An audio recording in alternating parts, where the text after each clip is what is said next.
The people want to know about psychic self-protection. There are some books on Amazon, and I'm going to guess that there are some videos on YouTube. Most of the time when you ask the question, what to do if you're under psychic attack, you're told to call on Archangel Michael or some other angelics. Or maybe you're told to report them to the spiritual court.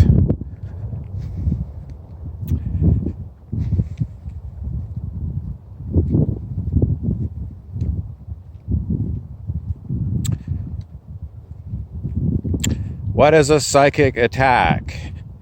A psychic attack is an energy attack. It's primarily vibrational in nature. If you get to know what your own energy feels like, and then you, for example, walk into a room and it feels very heavy, that would be a sign that the energy in that room is not good energy. Would you call that a psychic attack?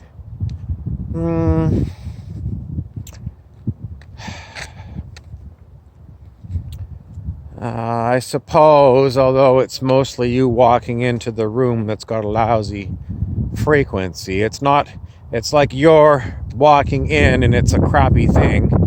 You're walking into a shit show. But the other kind of attack I'm talking about is one that actively seeks you. It seeks you, and it is a concentrated attack by negative entities. And the main weapon they have is their low vibration. So you might think, well, low vibration doesn't have, much energy associated with it. It's the quality of the energy, not so much energy as in motive force. The quality of the energy is sickening. It'll make you feel very uncomfortable or sick. Sometimes the psychic attack, if it goes after your head, will give you a nasty headache. But you can have psychic attack in any different part of your body. It can be in your joints, it could be in your muscles, in your stomach. Everyone knows what, if you get stomach trouble, diarrhea and things like this, most people will say, well, it was like a flu or something bad that you ate. But I'm going to tell you, though, it's quite unlikely that's what it is. Despite everything that you've been told, it's all lies. What it is some nasty thing has connected to you, your body anyway. And their shitty energy is making you sick. Psychic vampires is quite often heard of.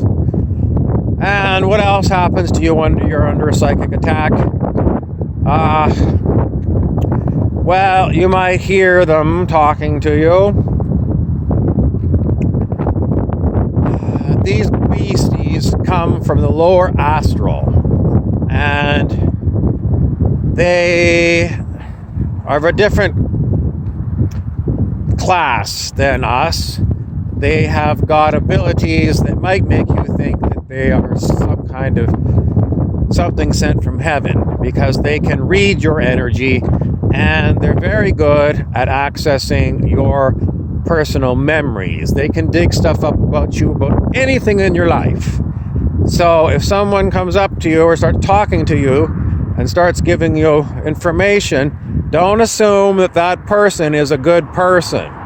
Dark entities can read you and access your energy fields and your memories. No surprise, because they are quite often fallen angelic. So the stories about Lucifer and a third of the angels falling, I'm going to say it's true. So these angelics had angelic powers even though they've gone to the dark side. And so they have access to things that you wouldn't think a low frequency beastie would have access to. But they do. So, if you're impressed by what they can do, their ability to torture you, to talk to you, to move your body around, and perhaps even influence other people around you, don't be too impressed. It doesn't mean they're good for you.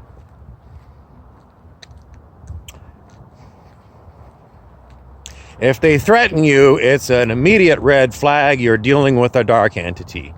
Any threats at all. A pure white entity, that is of the light is not going to threaten you.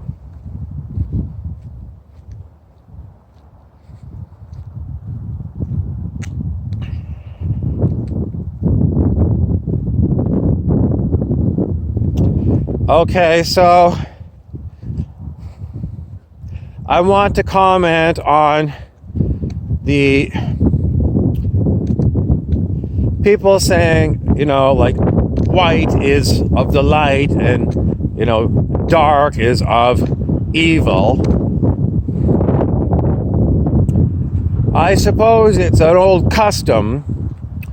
I feel uncomfortable about it because it's because of the human racial problems where, it's like white privilege, and all of a sudden you're saying, archangels are, of the light, or they're white, and dark things are evil. And it's very unfortunate that we don't have a different terminology for it.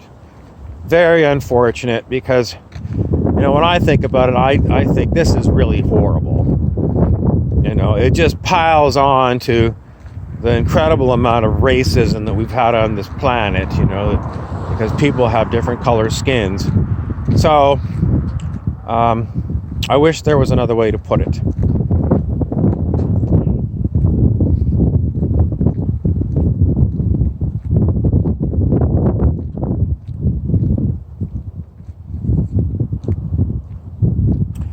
Moving along, if there was ever going to be a time when you might have less feeling for others, it's going to be when you're under attack by a dark entity.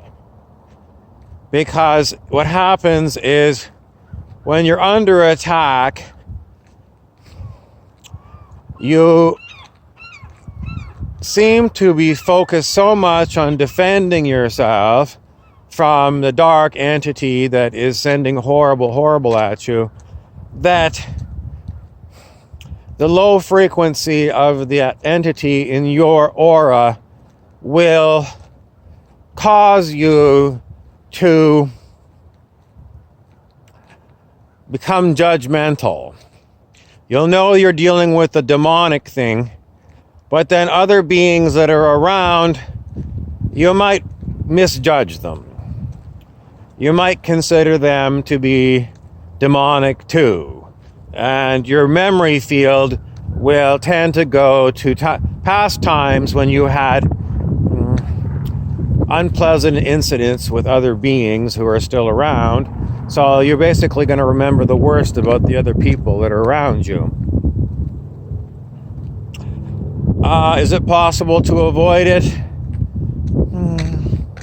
I think if you are a good meditator and, there's a part of you that is watching the whole scene, then, perhaps you can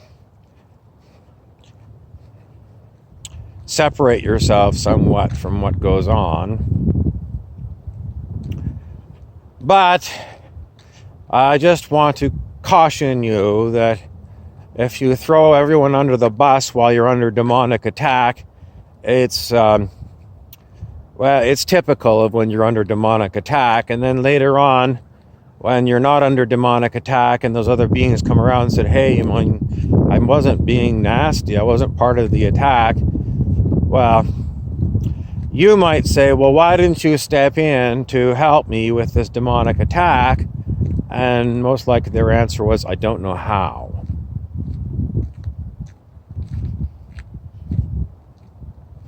Should you feel guilty about this?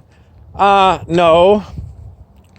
And the others, if they've ever been under demonic attack, will understand. It's unpleasant and sometimes it's uncomfortable because, especially if there's been a series of demonic attacks, it seems like, oh, here we go again. It's the same thing. Every time the demonic attack happens, you start looking around and you're seeing demons in all of us.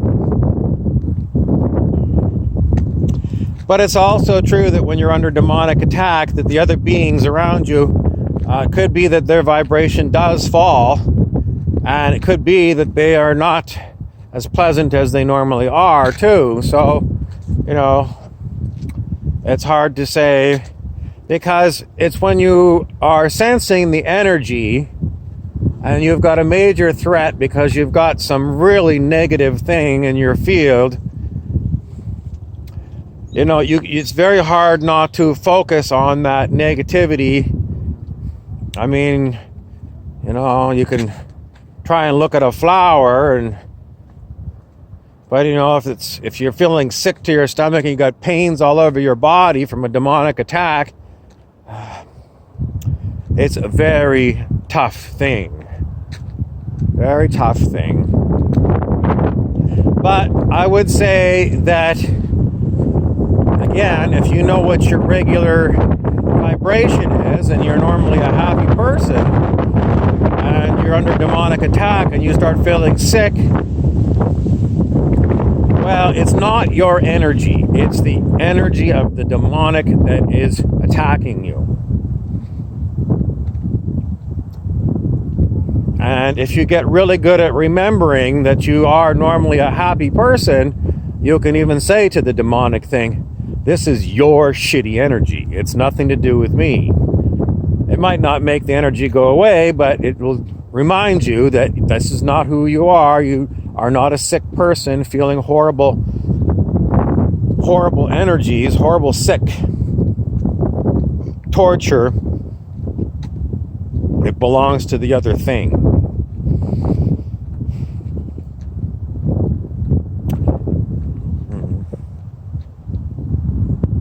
Check to see how long this is. Okay, so what else do I want to tell you? Okay, so psychic self-defense. In my experience, calling on angels, Archangel Michael and Raphael, etc., does not help me. Some people say, using the name of Jesus Christ, I cast you out. It worked one time for me many years ago.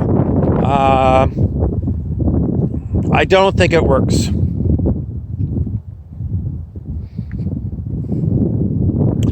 So what I want you to do for your homework is look up the Buddha and his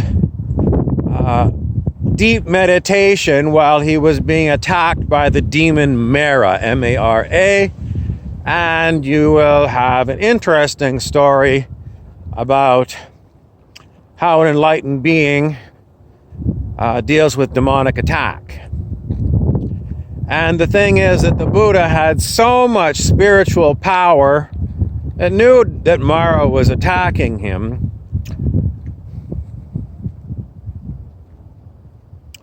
Anyway, go look it up. It's quite a story. But, if you don't have the same kind of experience as the Buddha did with Mara, it's because you don't have the same vibration as the Buddha. The Buddha, I don't know what the time of the attack, but, when he achieved Buddhahood, You know, he calibrated at 1,000 on the scale of human consciousness. And, well, that's a very rare thing. You know, how many people calibrated 1,000 on the planet? I don't think there's even one. Dr. David Hawkins, who studied this, said usually on the whole planet, 6 to 8 people are enlightened beings, and that doesn't even mean they hit 1,000. It means they're over 700. Very high number. Well, if you figure that, well, when Dr. Hawkins was still alive, he said that the calibration of humanity as a whole was about 201, 202. So, where you're at, you'll have to muscle test. If you're watching this, quite likely you're above 200, to say, because people under 200 are not going to be too interested in this, unless they're demonic and they're looking to find some spiritual seekers that they want to attack. And if you're one of those times, then they're calling time. I gotta go.